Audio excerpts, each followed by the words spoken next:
And I now have the honor to invite His Excellency Peter David, Minister for Foreign Affairs and Labor of Grenada. Honorable Minister.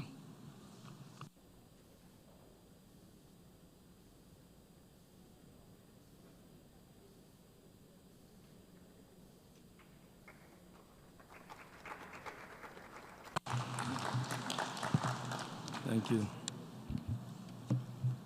Mr. President, I extend cordial greetings from the government and people of Grenada, on whose behalf I'm always honored to address this noble institution and its distinguished members. Mr. President, I join those before me in congratulating you on your election as President of the 74th General Assembly. I am confident in your stewardship and assure you of my delegation's cooperation and support.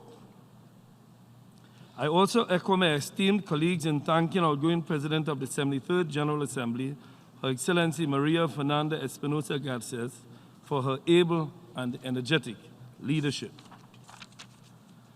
I take this opportunity to thank and commend the Secretary General, Antonio Gutierrez, for his leadership of the United Nations and for his interest in and understanding of the unique developmental challenges facing small island developing states.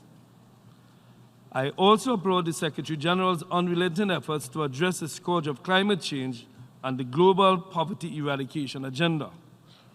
I commend his unrelenting efforts into securing education for all, total inclusion, and leaving no one behind. Mr. President, allow me to congratulate fellow CARICOM member states St. Vincent and the Grenadines on its election to a non-permanent seat on the Security Council, the smallest nation to do so. Mr. President, our assembly is occurring in the global context with continued and increasing anxiety about economic, social, and political inequality and marginalization. Mr. President, Grenada recommits unwaveringly to the United Nations and its principles as outlined in the Charter. Our commitment in national and international life to the norms of peace, equality, justice, and to human rights and multilateralism is clear. We are proud this week to have signed or acceded to 3 new treaties: the Convention Against Torture and Other Cruel, Inhuman, or Degrading Treatment or Punishment, the Escazú Agreement, and the Treaty on the Prohibition of Nuclear Weapons. Lest we forget, the raison d'etre of this august body is essentially to solve the world's problems through multilateral efforts. The issues we now face, such as poverty eradication, providing quality education, and climate action, are problems that cannot be solved by individual member states. Our efforts must be collective, focused, and strategic if we are to achieve meaningful progress for the benefit of our peoples. Mr. President, for small island developing states, we've had to navigate our development agenda in this much broader context, while at the same time facing challenges that are as natural as they are man-made. The phenomena of climate change and the attendant exacerbating consequences of increased frequency and more intense natural disasters are real existential threats which we must confront daily. In this regard, we again extend our most profound solidarity to the government and people of the Bahamas. Hurricane Dorian was indeed an unprecedented event and amounted to the total destruction of significant aspects of the Bahamian landscape. Hurricane Dorian has again brought into sharp focus the inadequacy of per capita income classification as a barometer for accessing development resources for small island developing states. Indeed, Hurricane Dorian has reminded us that the entire GDP of SIDS can be wiped out in a few hours. The Bahamas experience contains many new lessons and points to many new imperatives in adaptation for these small, vulnerable states. The cost of adaptation from this experience requires massive public expenditure for virtual reconstruction of the entire infrastructure if you are to withstand successive onslaught of hurricanes. The safety of life and limb also challenges us to implement new robust building codes that will provide bunker safety housing, particularly for the most vulnerable. Member states of the Organization of East Caribbean States are calling on all small island developing states to join us to create a SIDS Foundation, the purpose of which will be to mobilize the funding and other resources required to finance adaptation in a manner that does not create fiscal stress on our fragile economies. With limited access to and an ever-increasing competition for climate and development financing, these climate change and poverty challenges are further intensified. Our foremost goal must be to aggressively pursue policies and strategies that will help us to mitigate the effects of some of these challenges, especially the ones over which we have little control, while at the same time moving expeditiously to implement long-term plans that will help to sustain our societies.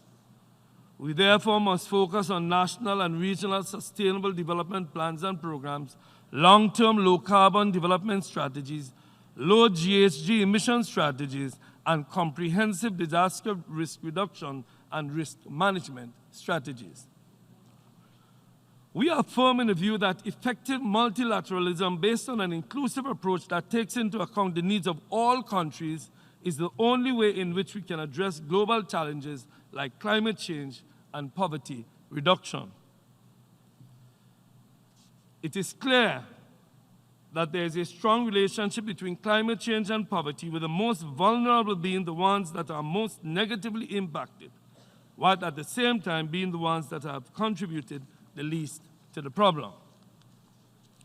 In this context, Mr. President, I wish to outline several of Grenada's key initiatives, plans, and programs that are geared to address climate change and poverty eradication and will also further the objective of sustainable development. In Grenada's case, there are many accomplishments of which we are proud, including the remarkable economic turnaround in the last 5 years. Our economy remains strong, growing by 5.2% in 2018, with further increase expected this year. In fact, average growth over the last 5 years has been 5%. This was achieved through collective effort of the government and its social partners and a tightly managed homegrown structural adjustment program consistent with our growth and poverty eradication strategy. Indeed, it has not been an easy few years, but through sound macroeconomic policies, fiscal responsibility legislation, and other legal measures, we have seen tremendous progress. Public debt, for example, now stands at 59.5% of GDP, down from 108% in 2013. Mr. President, the decision to enter into law a Fiscal Responsibility Act, which would help us to manage and control our spending in any given year, is crucial to our macroeconomic viability and sustainability. Mr. President, it is worth highlighting that we have done all this while ensuring that social spending was expanded to take care of our most vulnerable citizens. Our achievements in Grenada are indeed commendable, and we are justly proud. But we do recognize that we have much work to do, especially as it relates to elevating our citizens out of poverty. Being cognizant always that the proven pathway to advancement is education, government is working daily to improve the quality of education delivered to our nation's students. Job security, compensation, and enhanced opportunities for training are all among the incentives used to retain quality teachers in the educational system. We are also working to revolutionize and improve students' educational outcomes through the widespread use of technology and innovation. Other key initiatives, such as the establishment of several skills training centers island-wide and programs in entrepreneurship to help narrow the gap between education and employment, especially among our youth, will serve to further improve the education system, reduce unemployment, and alleviate levels of poverty.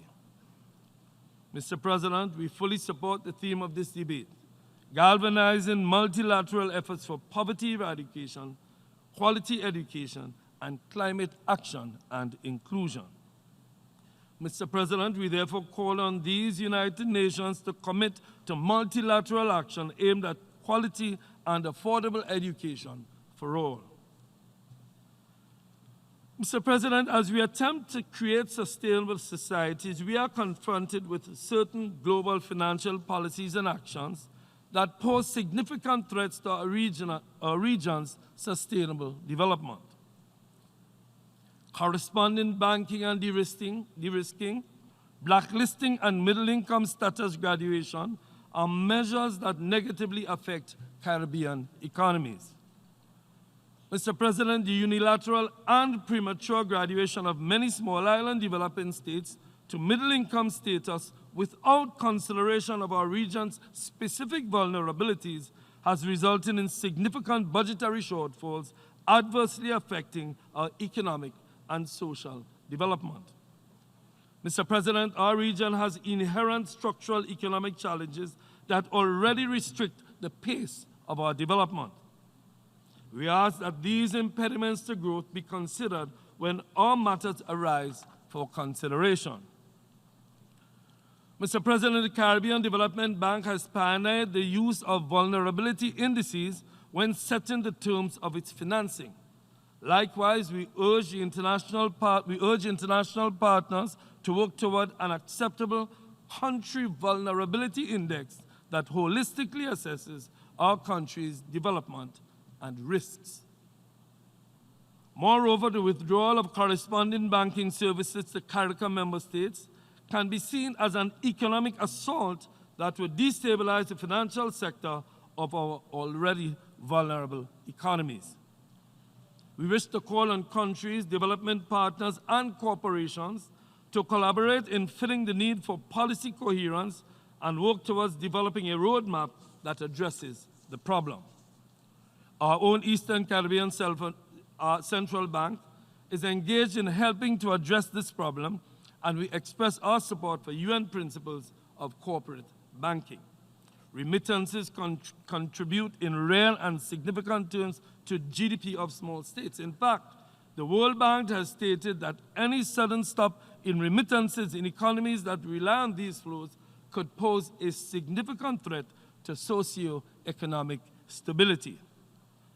Added to the threat of lost correspondent banking relationships, we also have to contend with the unilateral and often unfounded blacklisting of our institutions as money launderers and our countries as tax havens. It pains us as policymakers when we expend our limited resources to comply with international rules, only to face arbitrary punishments when we are quite evidently doing our best. There are no easy answers to these challenges, but I urge our partners to desist from draconian approaches to these matters when dealing with vulnerable developing nations. Mr. President, in Grenada, we are currently pushing forward with our National Sustainable Development Plan 2035 that will resolutely set us on an unprecedented long-term development path. The ability to successfully and fully enact an enduring strategy for development has been the shortcoming of successful governments throughout the years.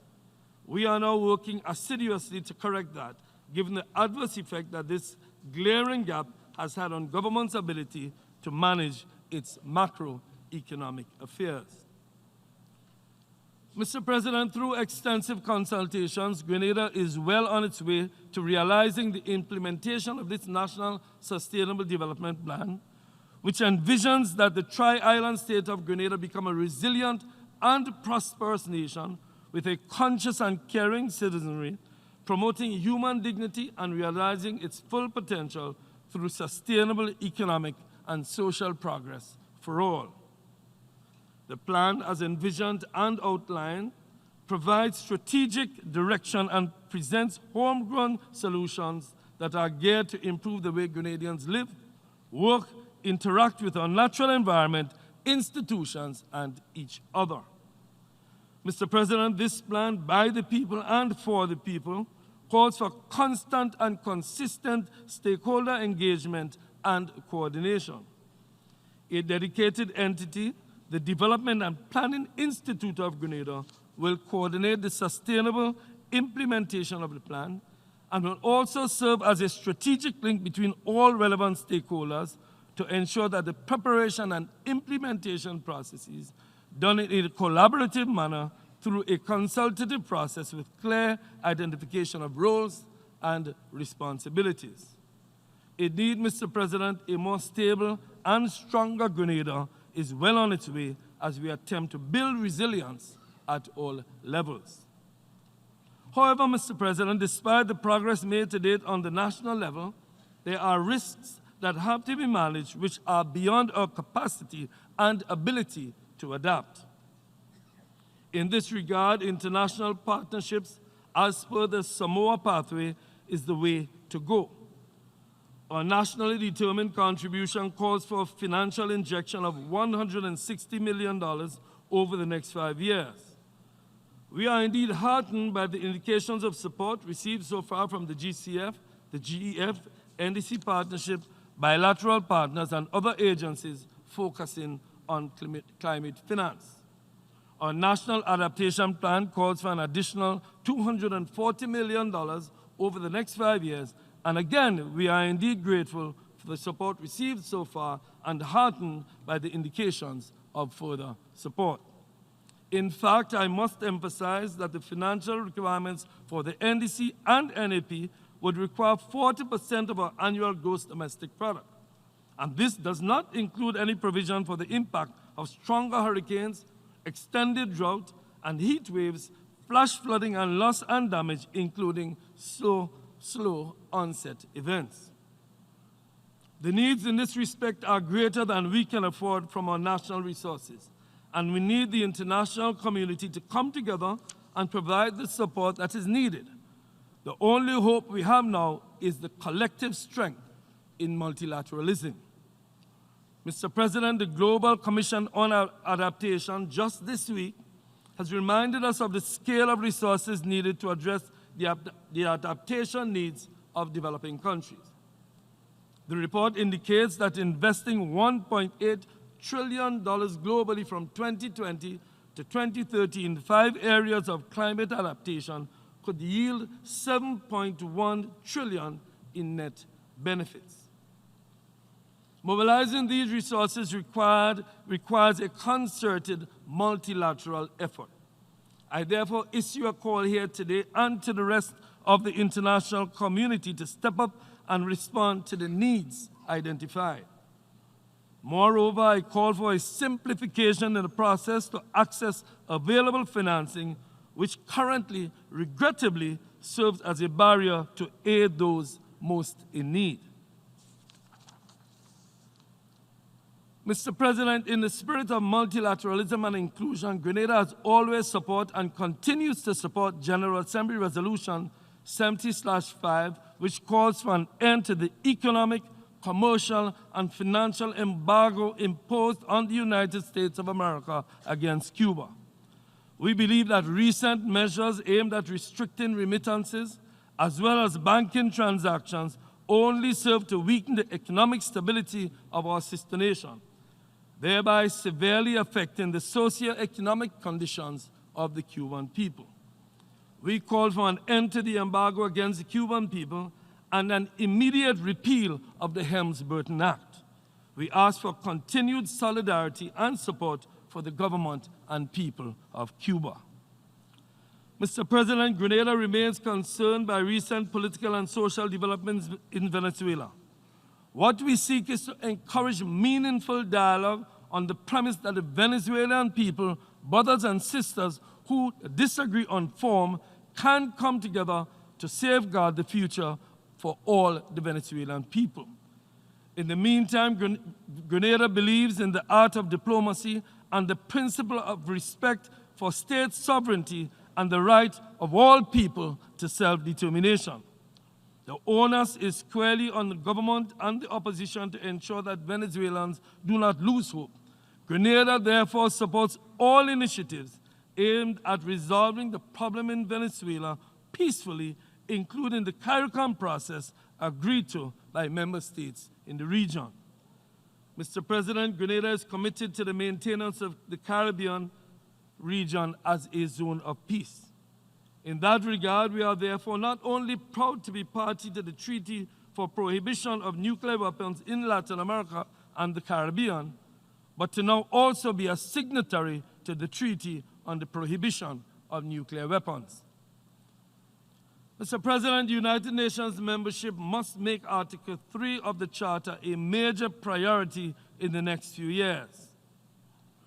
Our founding fathers called for this body to achieve international cooperation in solving international problems of an economic, social, cultural, or humanitarian character, and in promoting and encouraging respect for human rights and for fundamental freedoms for all without distinction as to race, sex, language, or religion.